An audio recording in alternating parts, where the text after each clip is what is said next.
There's only one thing that's running through my soul, and that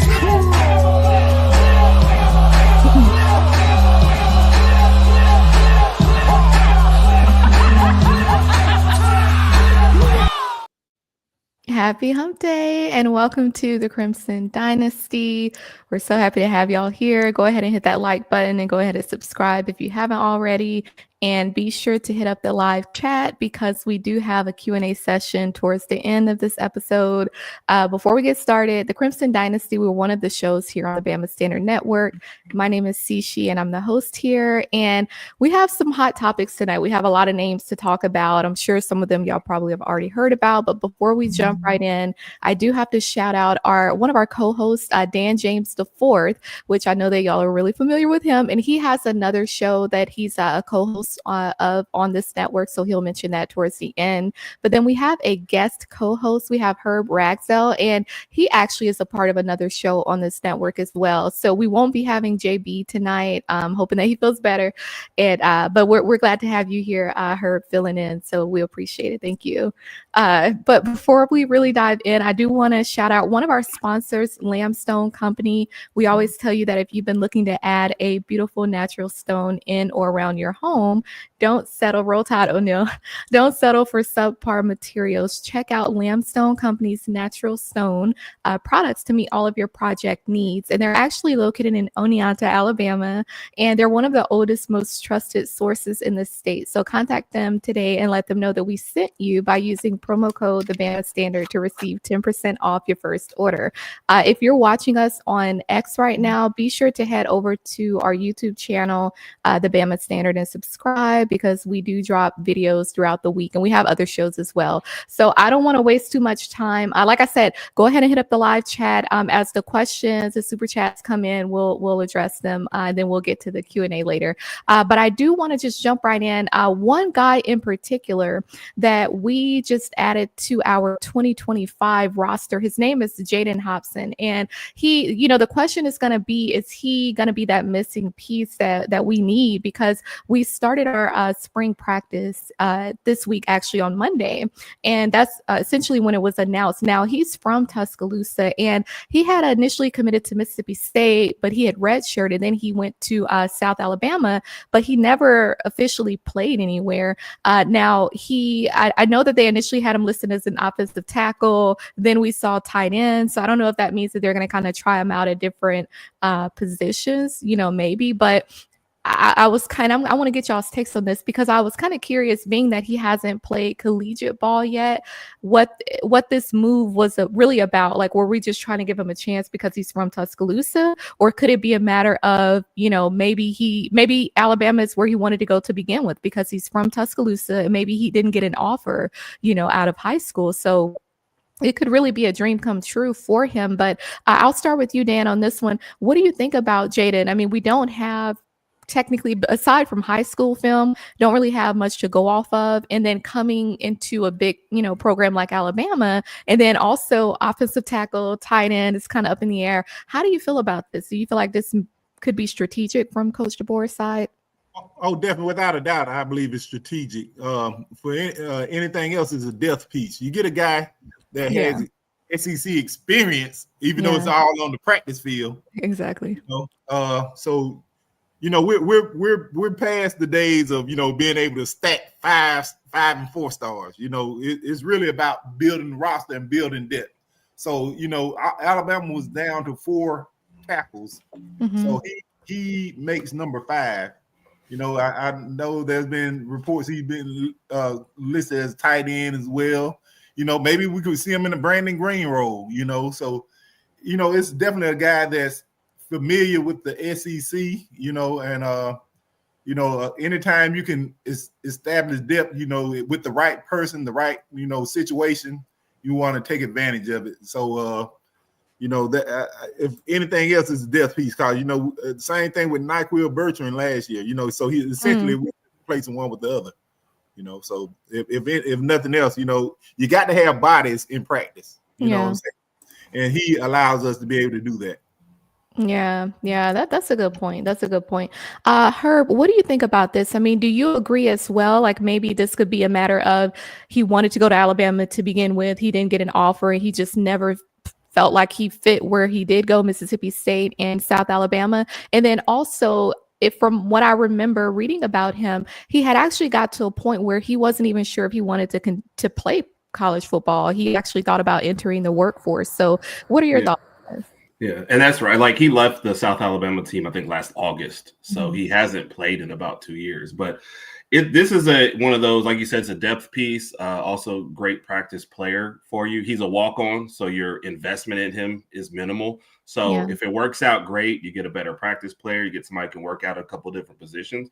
And if not, you haven't put, you've invested no capital into this, so Mhm. he can. But I thought your point about him being from Tuscaloosa is probably a great one too, as well.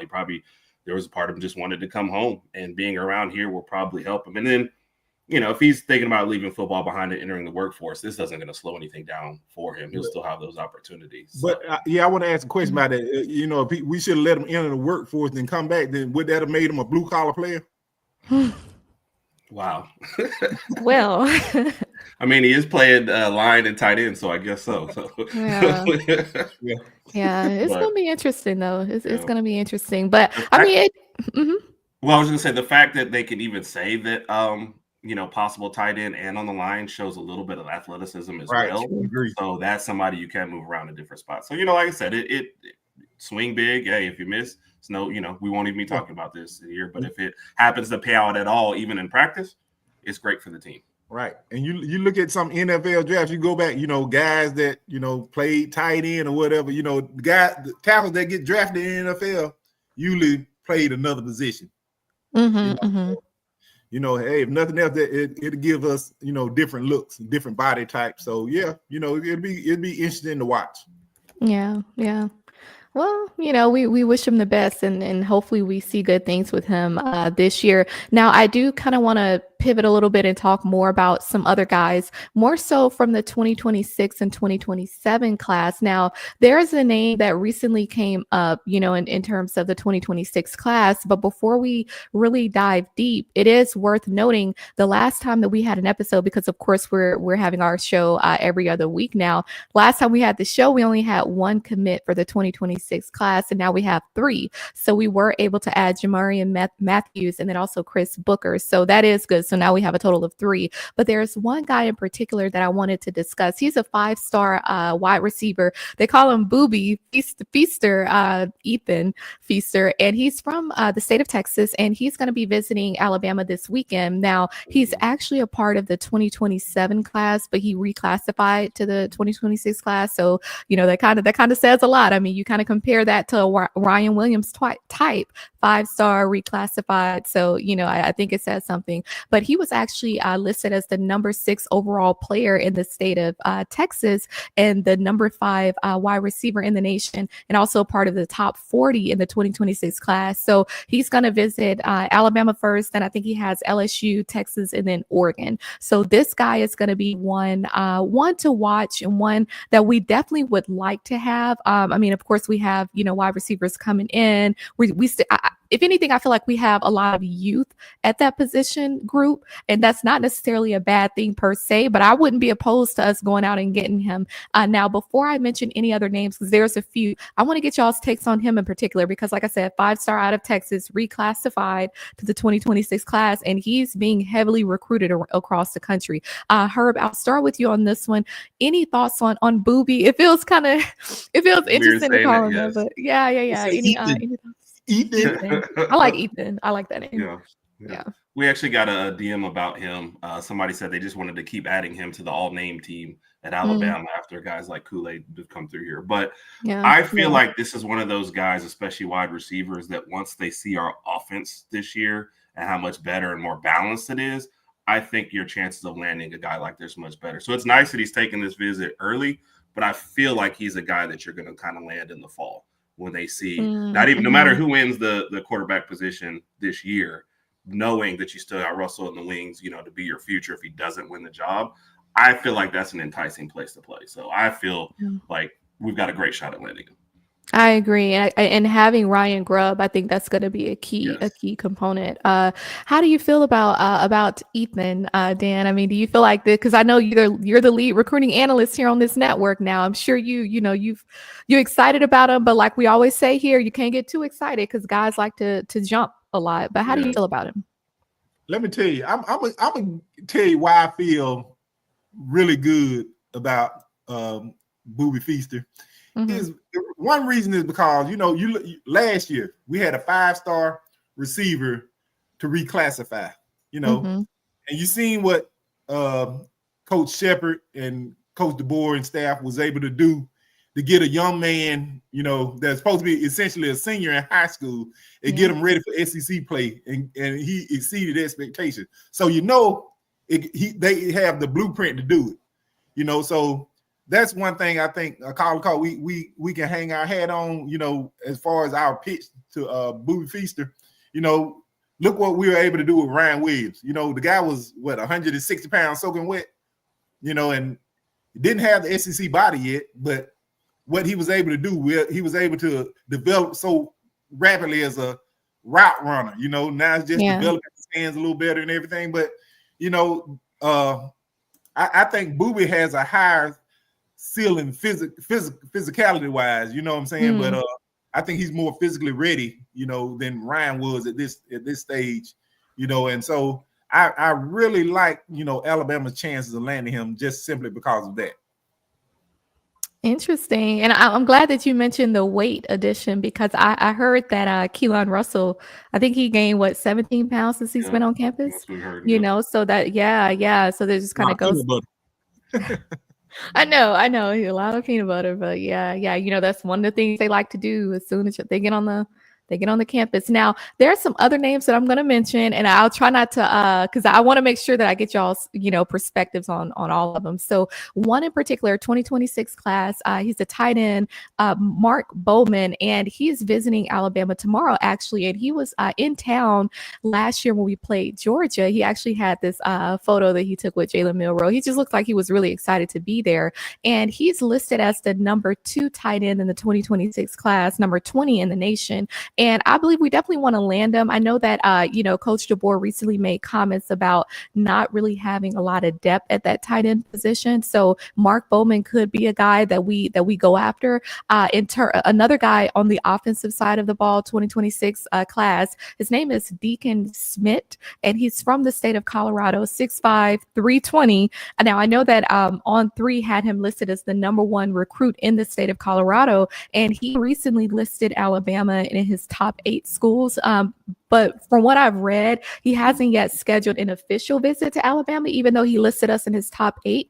But I do believe one could be on the way. In the 3 that he has scheduled, the 3 official visits that he has scheduled, they're not in the state of Colorado. So, a lot of times you kind of wonder if the guy would prefer to stay at home. But the fact that the only official visits that he's scheduled are out of state, that's a good sign, at least that he's, really interested in getting out of Colorado. And of course, no one really knows what's going to happen with Deion Sanders. Now, there's another guy. I'm going to try not to butcher his name. He's an edge, Ebenezer Iwetade. He's from the state of North Carolina. He recently listed Alabama in his top 5, 6'4", 230 pounds, and he's supposed to be a top 40 recruit in the 2026 class. So that's another name. Some of these are more newer within the last, few days, but one other guy, 2026 class, he's an edge rusher. Both of them now that I just mentioned, edge rushers. This one is Trenton Henderson. He's from the state of Florida, and he recently listed us in his top 10.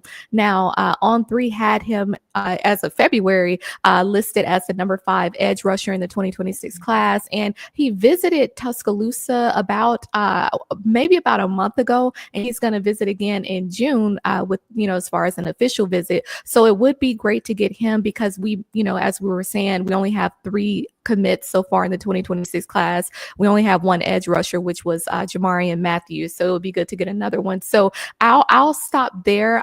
Just as far as 2026 guys. So mentioned Mark Bowman, the tight end, the offensive tackle, Deacon Smith out of Colorado. You have Ebenezer out of North Carolina. That's the edge rusher. And then the other edge rusher, Trenton Henderson out of Florida. So Dan, I'll start with you. Any of those names in particular that stand out? And do you feel like just kind of looking looking at what we have so far with the 2026 class, are there any specific position groups that we need to target, even considering what Coach DeBoer recently said about the lack of depth at that tight end position?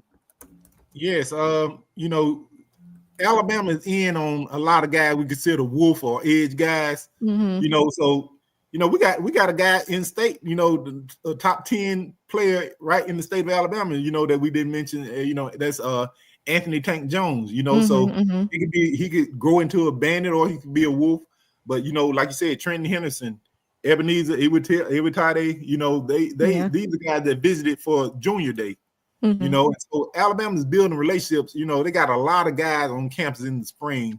You still got others that they'll be looking at. You still got guys that can play inside out, like Xavier Griffin out of Georgia. So it's Alabama, I think, is going to end up having to make some tough decisions when it comes to who they want to take. So NIL is going to factor into it some. But it's gonna fix itself in the end. So Alabama is sitting pretty well, at the wolf and edge position. So, we'll just continue to build relationship. The more we get guys on campus, we'll watch throughout the spring, summer, and fall, and we're gonna go from there. Then I expect, after by the end of spring, we should have our edge board set. So who's gonna be a take? So they're gonna continue to get guys, and just because they offer a guy doesn't mean that they can commit.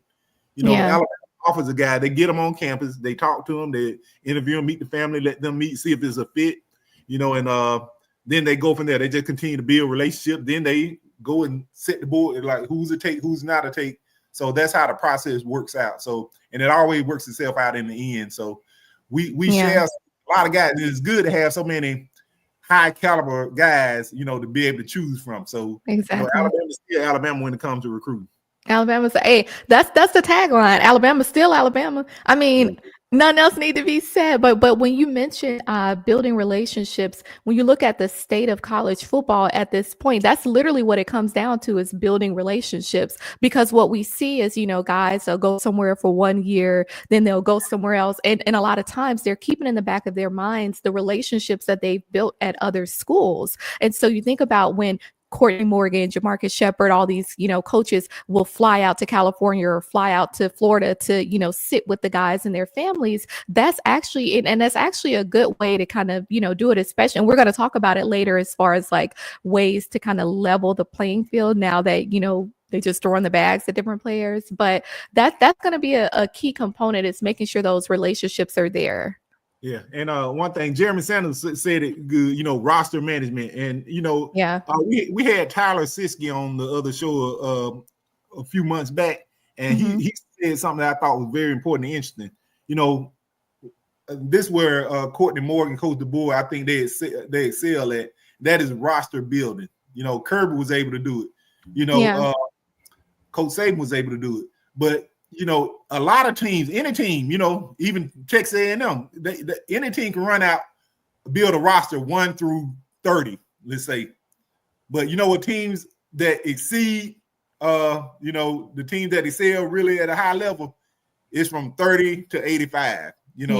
Filling out the roster, the bottom end of the roster, called depth, comes into play.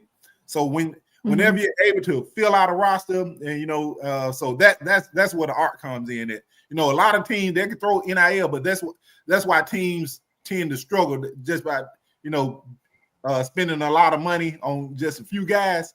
That's why you see the Miami struggle. The Texas A&M struggle. Texas A&M, they don't build the roster toward the bottom half. You know what I'm saying? So they throw it at the top talent, and they try to stockpile, but that's not the way to do it. You won't have success by doing that.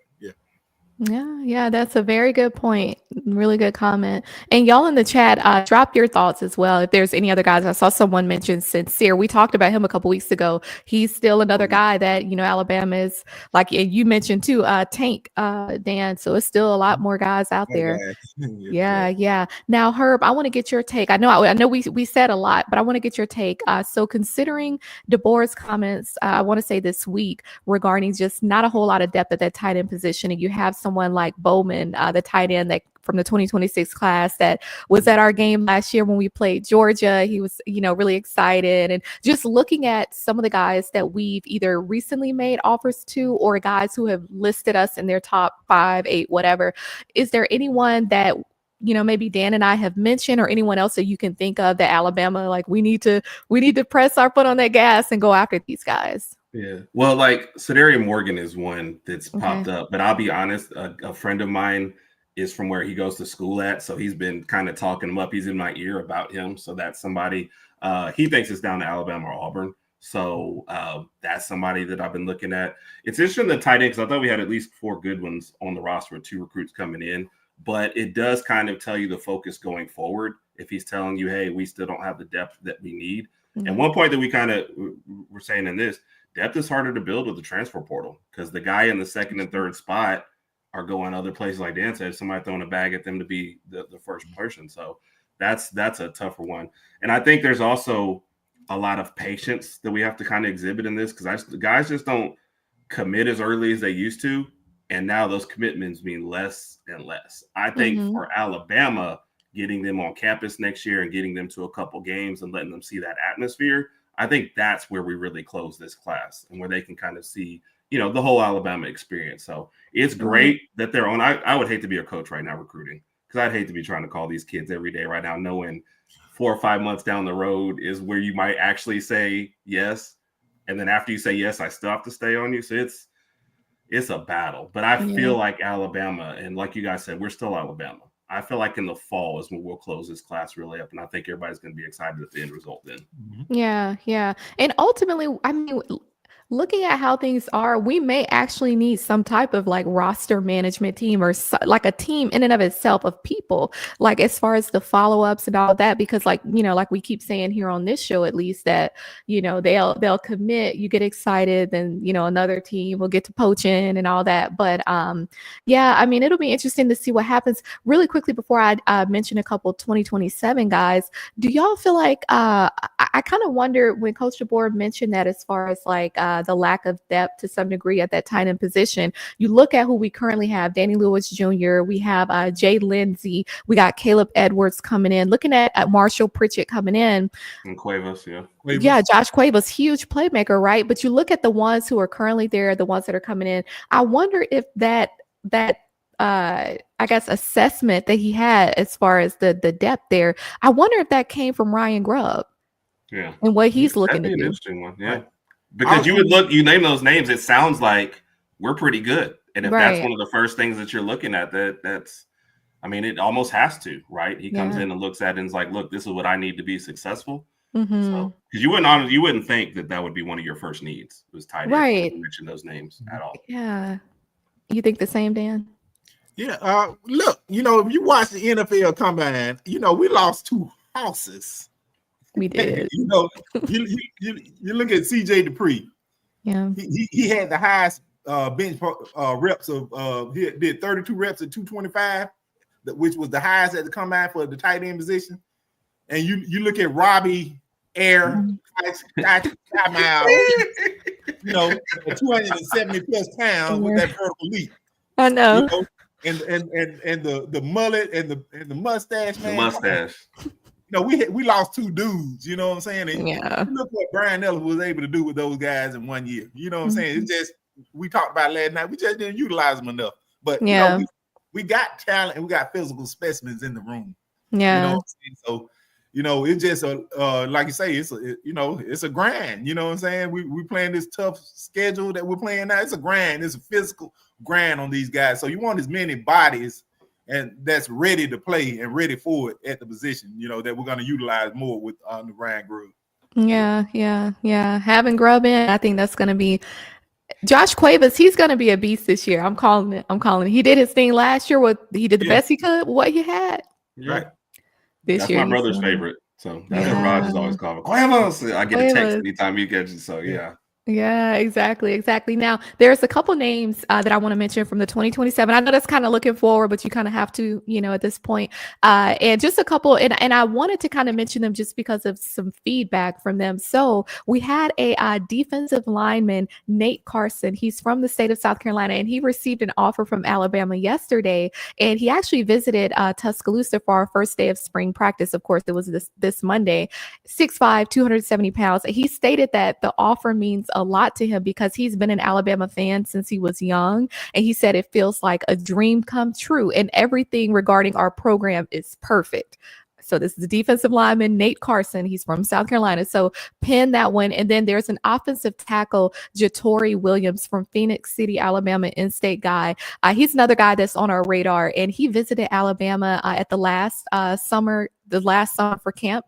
And he seemed to already have some rapport with Coach Kaplivic. And we made him an offer last year after the camp. And he stated that when he was growing up, all he thought about was going to Alabama. And his family, they're really big Alabama fans as well. So just for the sake of just the brand in and of itself, because I feel like, there's this huge thing at programs that are not Alabama where they feel like, oh, Alabama ain't the standard, blah, blah, blah. But it's like to hear these guys, class of 2027, they're saying that their dream has always been to play at Alabama, and just how excited they are to receive the offer.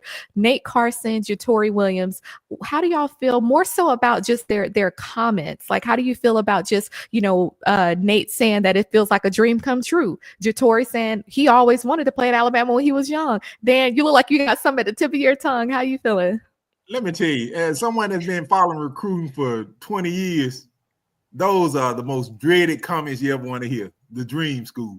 You know what I'm saying? We had a guy that was a lot to us up to 2 weeks ago, that Alabama was his dream school. He was named after the bear that, committed to Michigan. So guys saying that, I grew up watching Alabama. The only thing I thought about was going to Alabama. At that age, you think about a whole lot of different things, you know what I'm saying? And just going to Alabama ain't one of the things you're thinking about. So, I've heard it over and over, so that means nothing, and plus, Nate Carson, we got to see just, with recruiting, I'm telling you, just follow the visits, the visits, follow the visit, so that's how you'll get more. The more you get a guy on campus, the better. So you just follow the visits, So you look at Kalen Russell, he took his first visit to Alabama. He didn't visit anywhere after that. You know what I'm saying? So, the more you get a guy on campus, you get a guy on campus in the spring. If he doesn't visit during the fall, it's highly unlikely you're going to sign him, So, we'll see. We'll see if these guys are still on the board come the fall. That's all I have to say about, comments like that. We'll see. Oh, see, that's the thing with where college football is now. It's like you can't even, get excited when they say stuff like that anymore. It's just like, we'll see, man. Like, y'all say that, and then you end up somewhere else because they dropped a bag on you. So Herb, do you feel the same as Dan? Like, do you kind of feel like we'll have to wait and see, or do you how do you feel?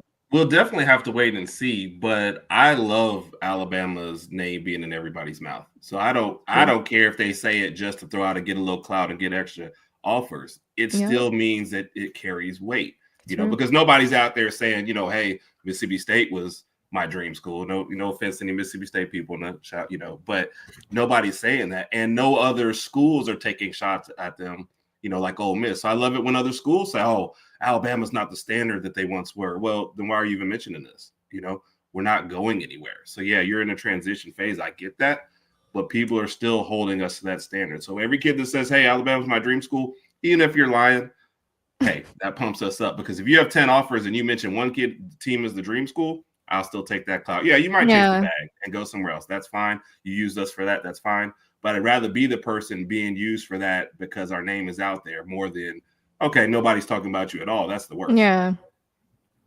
And, that actually says more as far as the top players in the nation, they still want to come to Alabama just because of the name, because of the program, but then you hear them mention other schools and they're like, yeah, it has something to do with the money or something to do with or they made them a certain, promise or whatever. So, yeah, you just kind of, take it for what it is. But what do y'all think in the comments? How do y'all feel about that? Like, do y'all kind of share the sentiment that Dan has? Like, we'll see, we'll see, or more so like what Herb is saying. It's more so like, well, look, at the end of the day, y'all still talking about us, and so we'll take it. Now, before we jump into our next topic, I do want to give a shout out to our other sponsor, WhitwillSports.com. We always tell you that your game day is not the same without the title towel, and be sure to go ahead and order yours and use promo code standard for an exclusive discount. Order it as soon as you can so that you have it in time for A-Day, because as they announced, they will not be televising A-Day. I'm sure it's strategic, but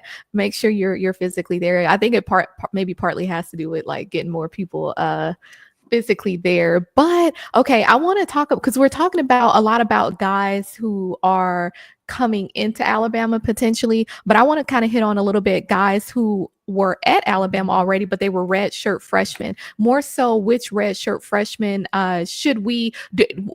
I would say, who do we think, like if we were to say your time is now, like it's your time now, who would you say on offense and defense? Now, for me, at least, when I'm thinking about the guys that we have on offense, I would have to say guys like Rico Scott, guys like, the Bubba Hamptons, the ones who are redshirt freshmen, Joseph Ionata, Jay Lindsey. I feel like, Jay Lindsey, he's going to be a pivotal player, I believe, especially possibly with what Ryan Grubb is going to do. But then defense, I feel like Noah Carter could potentially be one, and maybe Jeremiah Beeman. But I want to get y'all's takes. I mean, are there any names that stand out to you that you feel like, okay, you're the guy up next? And Herb, I'll start with you. Yeah, Rico Scott was the first name that came to mind when I saw this segment. But I'm looking at the wide receiver room, and it just seems like, where do you actually slot in? So It's like we saw flashes last year. We saw some great catches, and we saw the ability.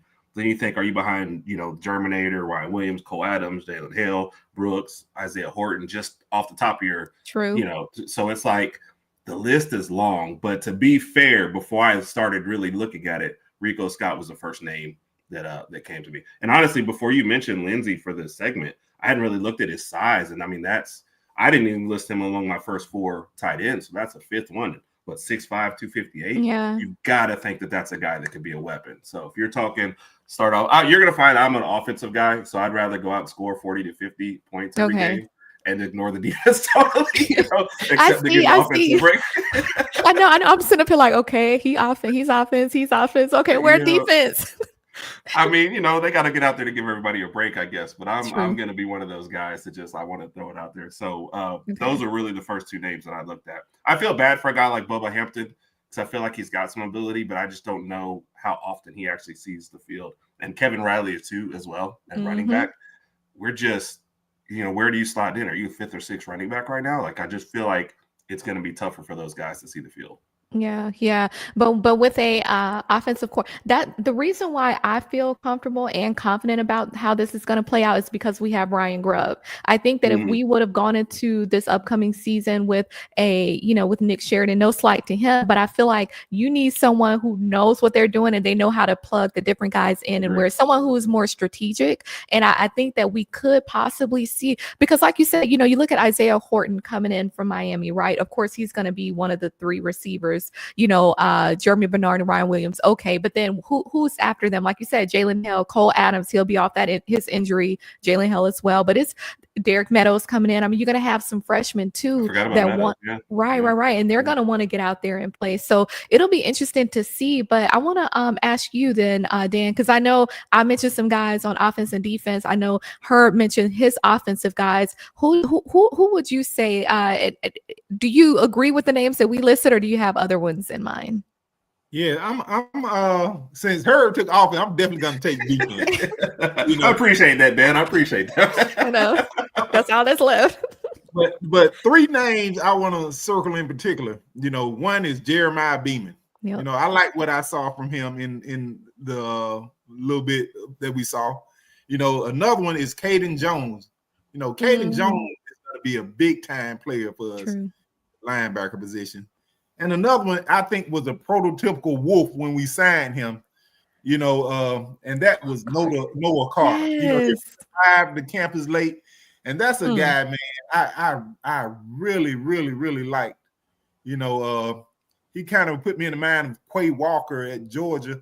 You know, he can a guy can fly sideline to sideline for, you know, and I think he'll be a prototypical Wolf. Could play inside, you know, but I think this guy was built for the Wolf position. You know, I like to see, you know, what he could do. I expect big things from him.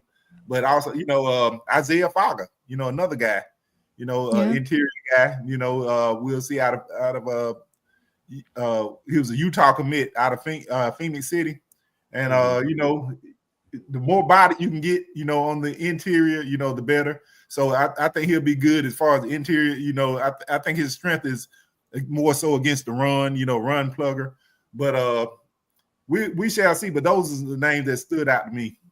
Yeah. I'm really interested to see how we utilize Noah Carter, because like you said, having him at that Wolf position, of course, with Q-Rob gone, Keanu gone, you know, it'll be interesting because that's an area that we didn't do as well as we could have last year. I think there were other opportunities. However, of course, that kind of fell on Womack, you know, so I don't know, but I think we listed the key guys at least. What do y'all think? Drop it in the comments. And like I mentioned at the beginning, we will have the Q&A segment shortly. So drop your questions in the chat and then we'll highlight some of them. Now, I want to kind of segue a little bit more into Coach DeBoer. I know we mentioned his comments regarding just kind of like the lack of depth to some degree at that tight end position, but I want to kind of circle around to the NIL because he made some very interesting comments that I agree with him wholeheartedly on it, but I want to mention it to the audience just in case they didn't hear it. So maybe about a week ago, he was having an interview with On3, and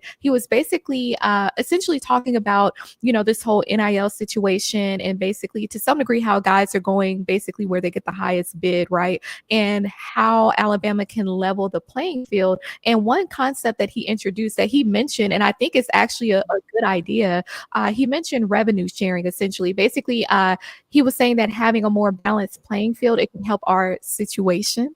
So you can kind of plug and play what you feel like the situation is. He said that it allows us to get to a place where, you know, who's gonna put in the highest bid is not really a factor in a sense. It's going to get us back to where we were a few years ago, where it wasn't about how much you're paying the players, but them wanting to come to a very good school, get an education, and go off to be one of the best in the NFL. So that's one thing. Now, I do like what he said in terms of the level playing field. Of course, you have the naysayers that's talking about, you know, oh, he's whining and this, and this, but he has a very valid point, you know. And so I want to get y'all's takes really quick before we dive a little deeper into the revenue sharing and what that could look like for Alabama. How do y'all feel about Coach DeBoer's comments?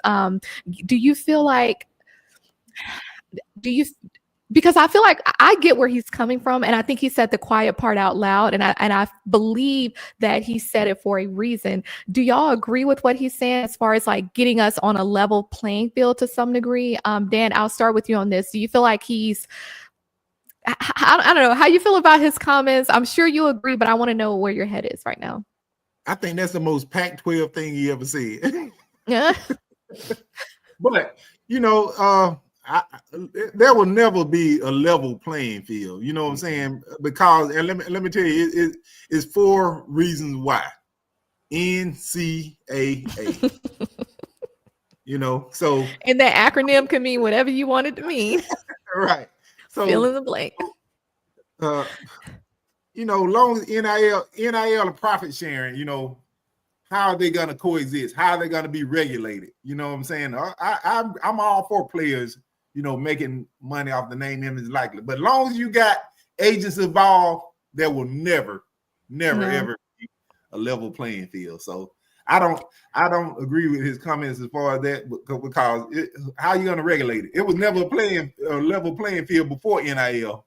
You know what I'm saying? Okay. But Dan, do you feel like him saying that was almost like code for basically saying, let's get rid of NIL altogether?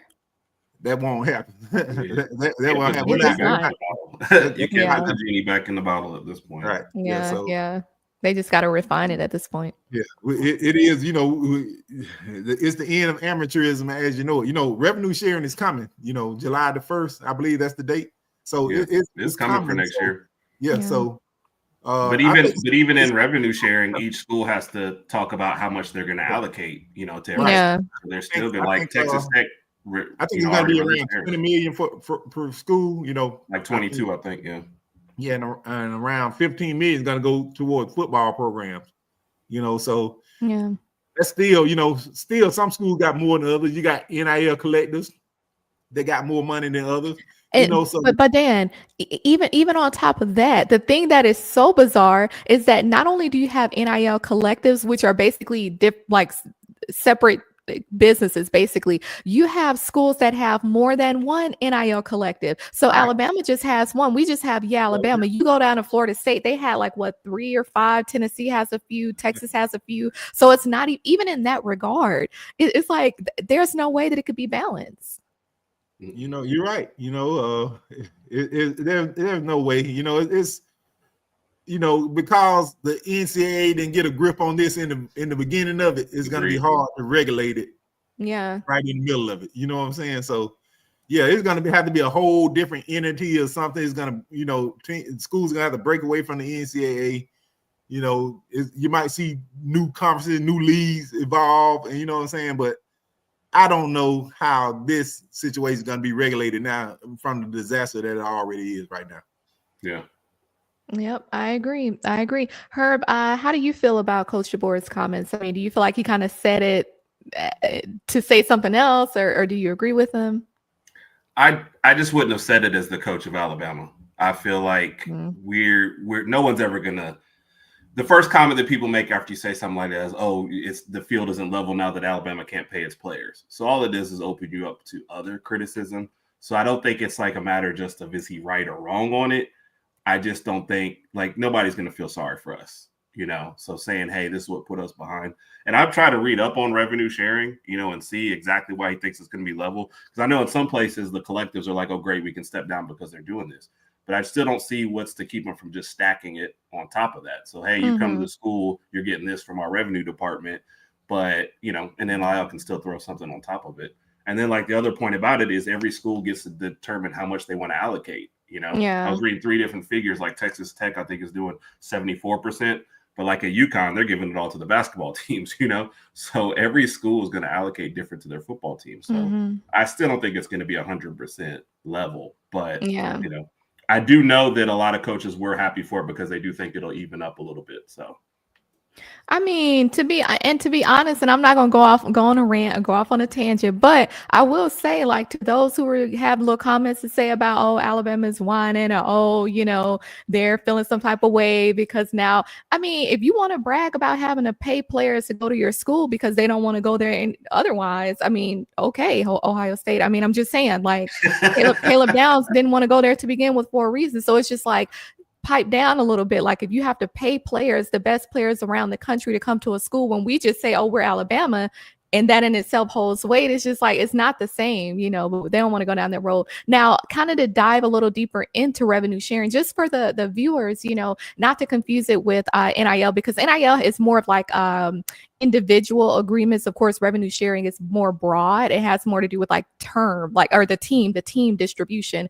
And you said, Herb, when it comes down to how they're going to distribute the funds, that's going to be interesting to see. But a lot of the revenue comes from the TV rights, the bowl game, the sales, the revenue, sponsorships, things like that. And so it'll be interesting to see what that could look like. Now, from my perspective, it could be as simple as the players getting some type of distribution in terms of a stipend, if you will, direct payment, something like that. It could be given to, paid out to the collective, NIL collective, and then they kind of do a percentage base, or, maybe Alabama as a program using the ticket sales as well, and a portion of the sales. And I believe they should, I personally believe that they should use a certain percentage, whatever that looks like, a certain percentage of the overall funds, and create something like a player support network or player support group specifically for mental health, because I feel like that's one thing, you see them, the strength and conditioning, things like that. Everything is about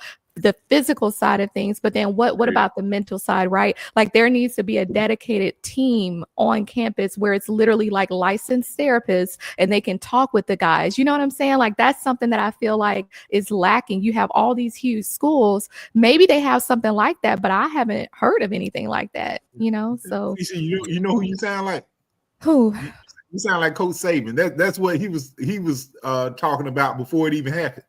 You know, so Coach Saban saw stuff like that. He saw it coming to this.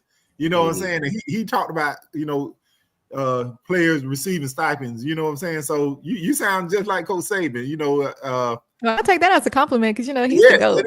that is meant as a compliment because I mean I think that's a great idea. But the thing is, how it's going to be regulated. but what are they doing with the money now? I mean, hello, Alabama. Like, do they just use it to upgrade the facilities? I mean, well, we still playing in Coleman Coliseum last I checked. Well, true. That's true. Like, no, I'm gonna take that as a compliment because Coach Saban, but he was always thinking forward. He had that foresight that a lot of them, I feel like a lot of coaches, they don't look at that and they saw it as him just complaining, but it's like, no. And when you're a strategic person, you have to have foresight. You have to think about, okay, 5 years from now, what's gonna be the impact? You know what I'm saying? How do you think these players feel when you have a guy who is a freshman coming in with a much higher NIL quote unquote valuation than their counterpart that's sitting right next to them, that's been on the team 3 to 4 years? Like, what do you think that mentally does to a player? You know what I mean? Like your NIL valuation is 1 million, mine is what, 20,000. How does that make them feel? You know what I'm saying? So there has to be a way to where when you really talk about leveling the playing field, maybe it's not even about Alabama versus other schools. It needs maybe do that internally first, maybe fix that system internally, to where I don't know, that to me, that's a whole different rabbit hole, but it definitely needs to be discussed. Herb, what are your thoughts there? Do you agree as far as kind of like what we're sharing as far as the allocation of the funds, and then even some type of like player support? Like, I'm talking about like actual mental health, like for them, not just something where you just say, hey, they just doing these basic check-ins, but something where, they're not having, I don't know. I see it as something different, but something that needs to sustain throughout the season and off season. Yeah. I also though feel like this is something universities should be handling anyway. And I'm kind of looking it up to see where, at the same time, and they offer a lot of them, but I don't think it doesn't seem like it's specific to the athletes. Maybe it's just more general service. I think to your point, there needs to be something more specific, because I don't even think it's just about, hey, playing position and stuff like this. I think you're in an era where you have more access to the athletes than ever before. True. And some guy who just really hates his home life posts on Twitter about you. We talked about Formby getting death threats. And I think that kind of goes into it. You're in the public eye a lot sooner than you thought for something you just, hey, I just wanted to come out and play. And all of a sudden people have access to me doing this, this, and this. So I would think you would need a branch of it that is specific to athletes to kind of more go into, because everybody's experience is not going to be the same. Yeah, exactly. And like you said, them having that being more public facing. I mean, now you're talking about non-disclosure agreements, whatever because you have a player that could be in that room with a psychologist, for example, a licensed therapist, and maybe they just had a heated argument with the coach. That doesn't need to get out, but they need to be able to talk about it. You have Caleb Odom who, tweeted or retweeted something last year. You have players that retweet stuff in the heat of the moment. Do they have a PR team? You know what I mean? Like something like that. Yeah, they have an agent, but to be able to sit down with someone and say, you know what, my coach just pissed me off. Like he just talked to me, like, you know what I mean? Like they need to have that go-to, and maybe that's something that they could use as far as like whatever, revenue they're bringing in, just allocate a certain percentage, not even just for the football team, but, for the other sports as well. So now they do to, and I guess Justin's point on it, they have a staff that is kind of, and on that staff, there is a sports psychologist, a clinical psychologist. I can't see what the total makeup is now, because it seems like they said the staff at that point, it was a couple years ago, was 11 people on the staff. I would think as everything is growing, you would need a lot more resources, but to his point, it is there and in place. But as the world is changing, man, I think you need that way, way more. And I think they're going to see that as you go along, for sure.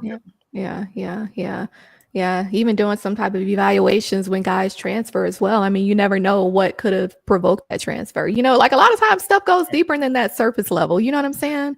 So you kind of want to tackle that. But y'all share y'all thoughts in the comments. We kind of talked about that for a while. Dan, you got something else you want to add to that, or you just? I'm just saying it's amazing. Coach Saban said it, and look where we are. We're here. I never heard him say that before.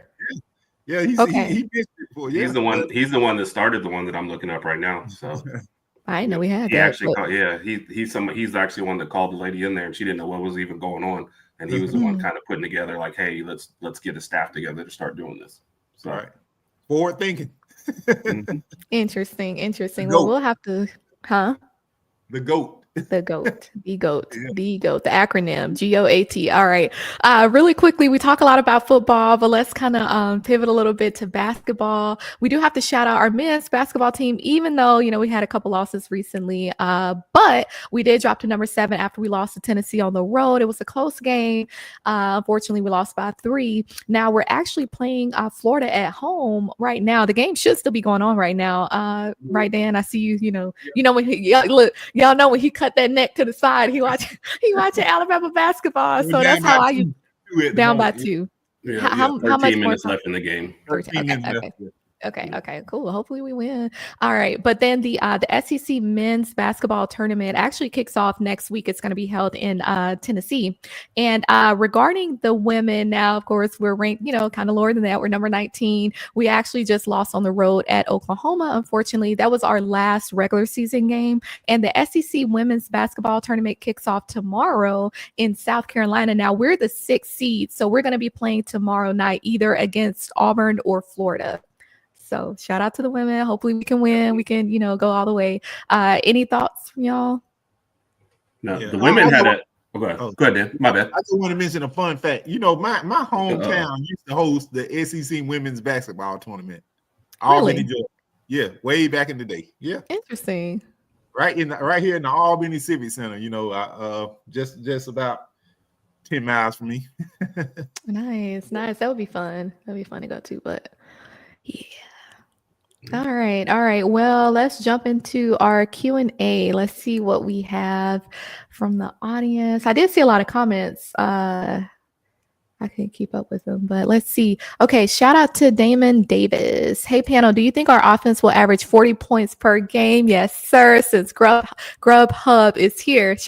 We need a sponsorship, Grubhub. Shout out to Grubhub. Go ahead and send that check. Exactly. No, honestly, okay, I'm gonna give my thoughts and then I want y'all to share y'all's. I feel like 45.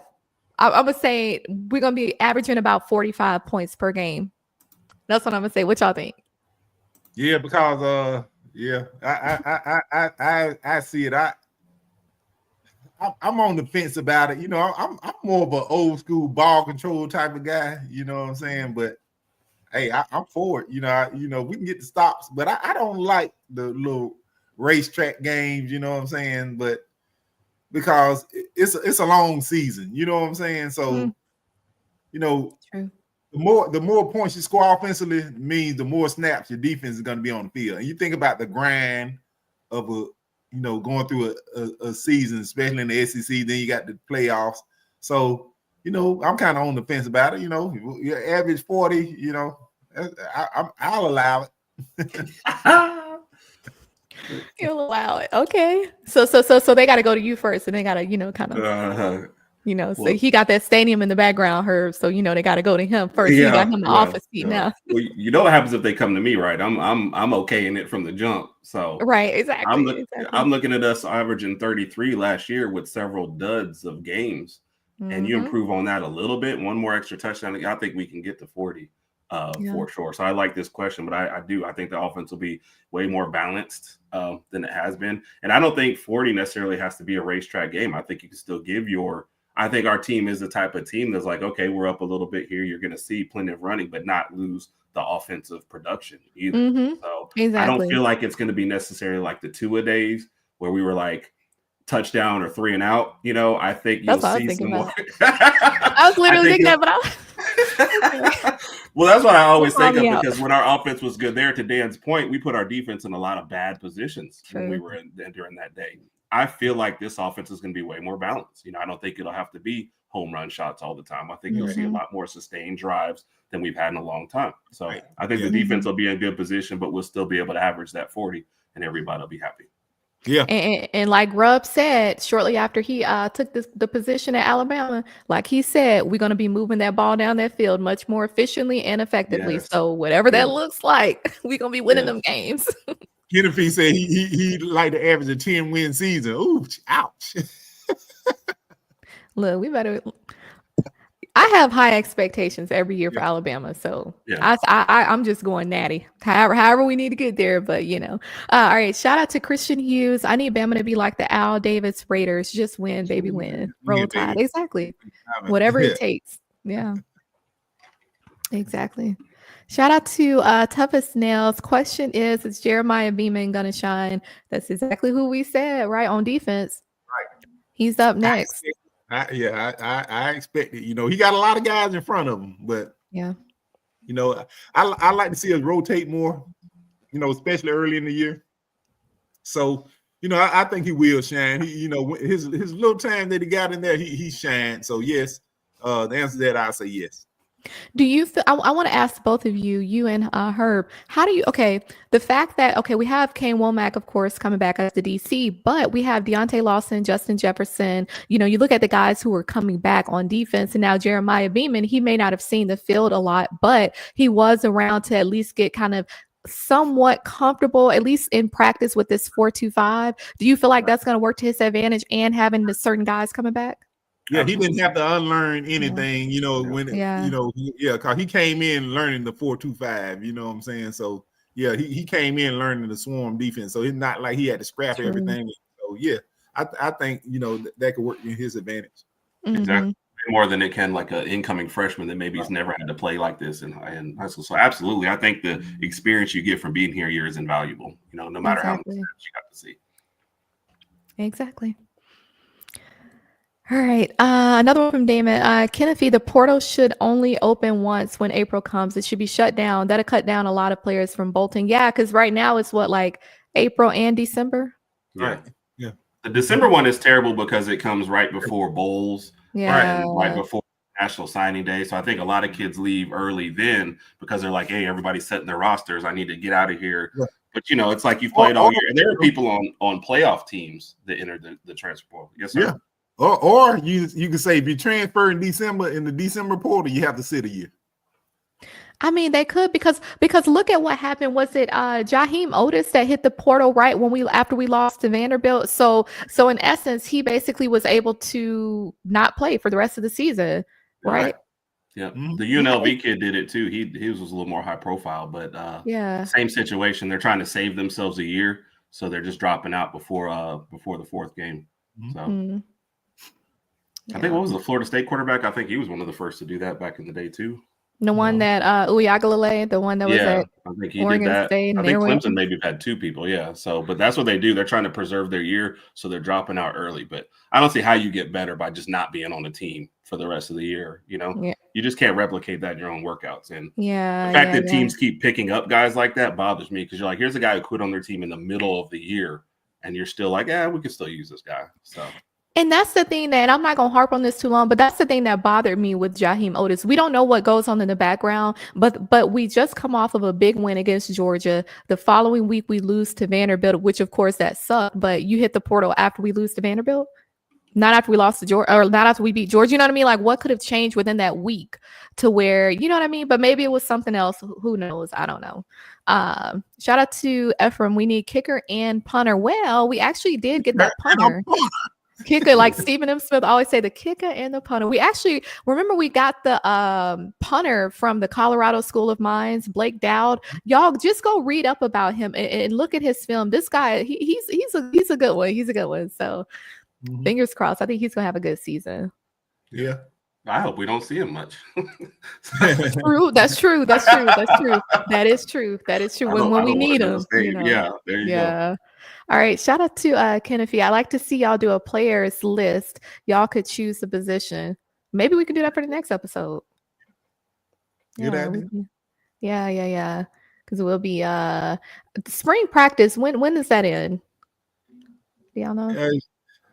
It goes on for 2 weeks, I think. Then. Okay, because I'm thinking our next episode on the 19th. I'm just trying to time it to where, like, once we get feedback from this practice, what that's looking, you know what I mean? Well, so we can kind of the A-Day game. So you've got until the. That's what yeah. You got till April, yeah. So the 12th is the A-Day game. That's the official end of spring practice. So yeah, you've got till then for sure.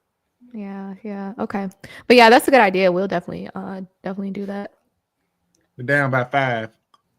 Okay. Down by 5. Dang. Down by 7 now. Thanks, Dan. I know.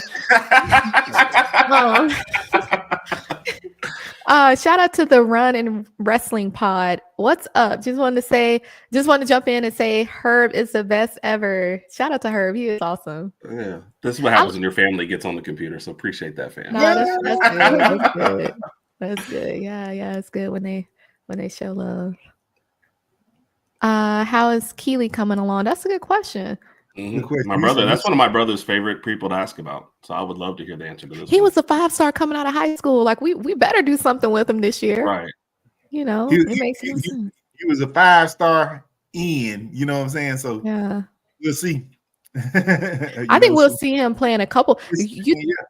Yeah. Possibly maybe Edge, maybe even Bandit at the 8A game. Mm-hmm. I like to see, but yeah, he has a very high ceiling. So he just got the untapped potential. Yeah.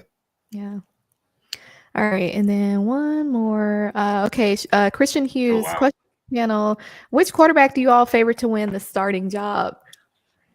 I mean, I would say I would say Ty. I say Ty because he's been there long enough to build chemistry with the various with the different receivers, and I do know that that's an aspect to how quickly we can really get things rolling. So I would say Ty because of that, and I like his attitude. I like how just the different things that have been going on with the program the last couple of years and how he's just kind of waited his turn. He could have been left if he wanted to, and I think that says a lot about him and just how much he's bought into the program. I've seen good things with him with what he does on that field, but I feel like the good thing is with Grubb, we're going to see those packages where we could have two out there at the same time. We're definitely going to see Keelan. We're going to see Austin Mack too.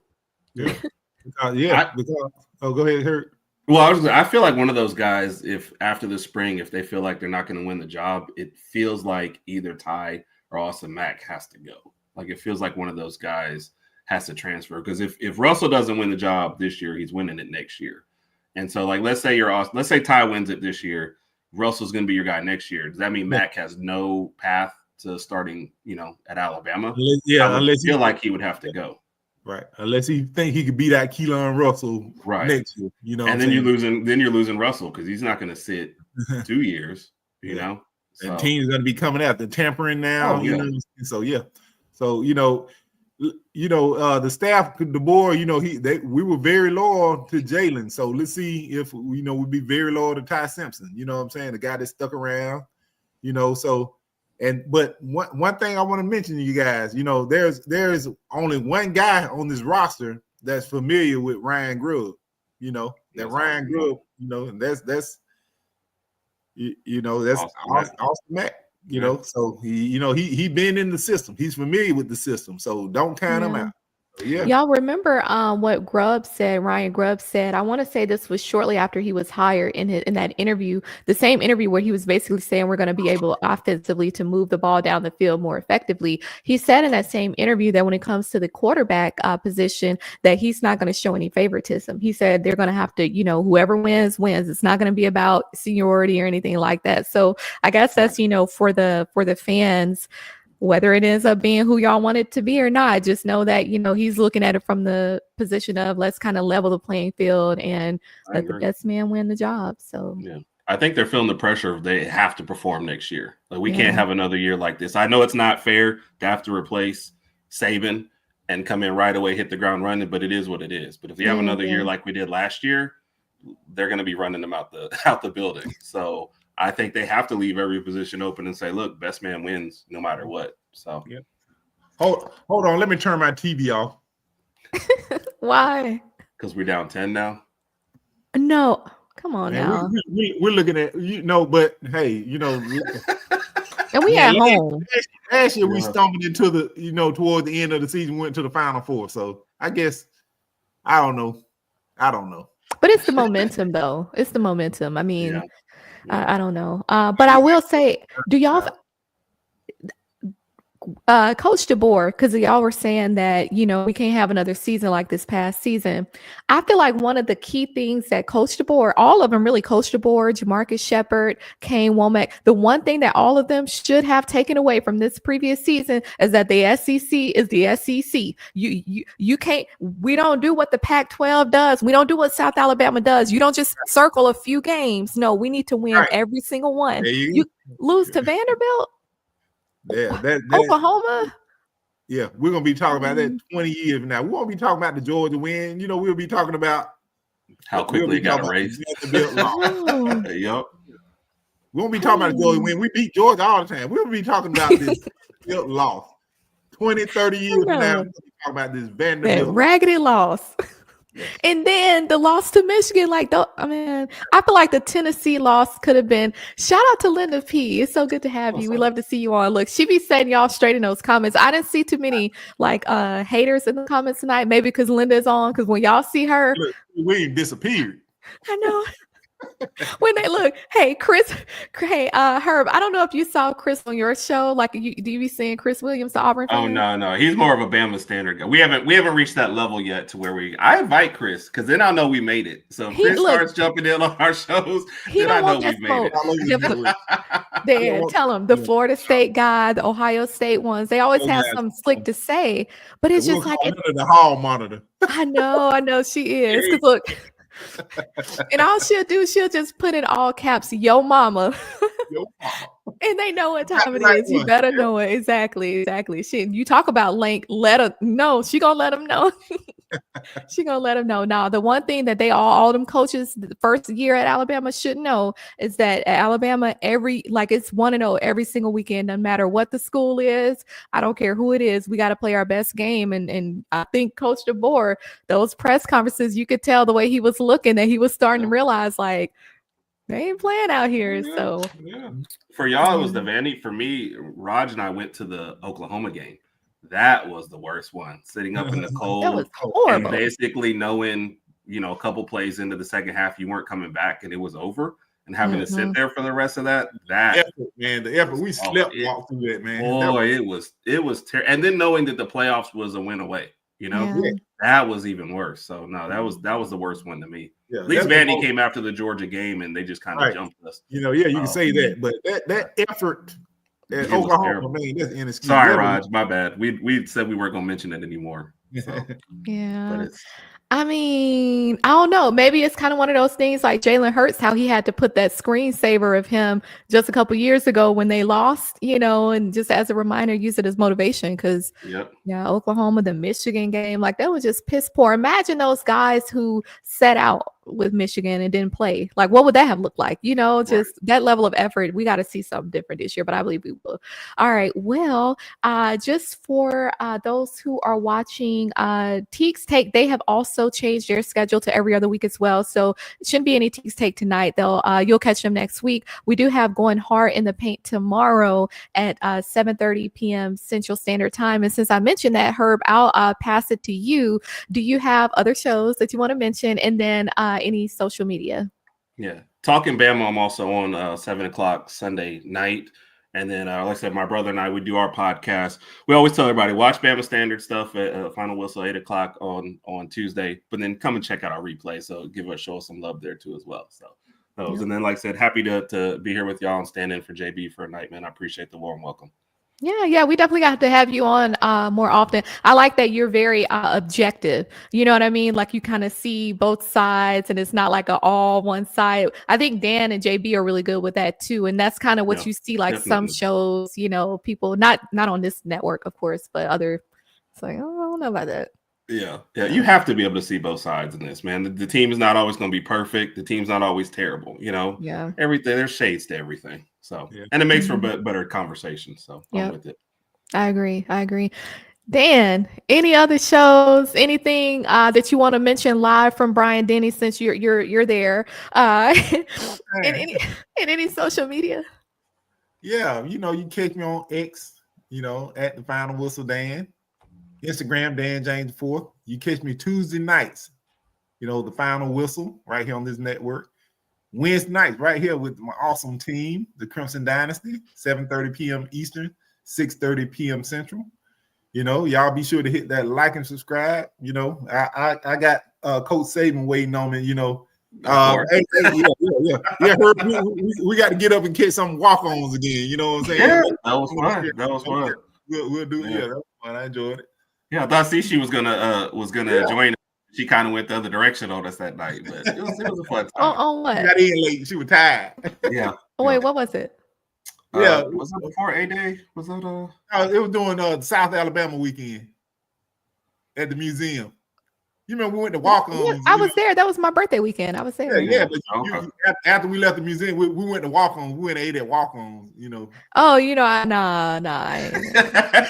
She said, no, not happening. No. Anywho, so you can catch me, if I'm not live here, on Wednesdays. Right now we're doing every other Wednesday, but we'll probably go back to every week soon. But you can catch me at Bryant-Denny Stadium, walking the field, making sure that everything is copacetic, making sure the haters don't get too close. We can't have that trail of dust and those L's nearby our stadium, keep that capital around there. I know. Hey, I got a little, I'm not going down that path. But anywho, you can catch me here 7:30 p.m. Eastern Standard Time right now every other week.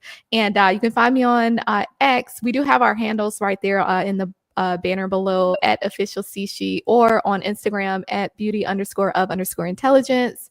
And that'll do it.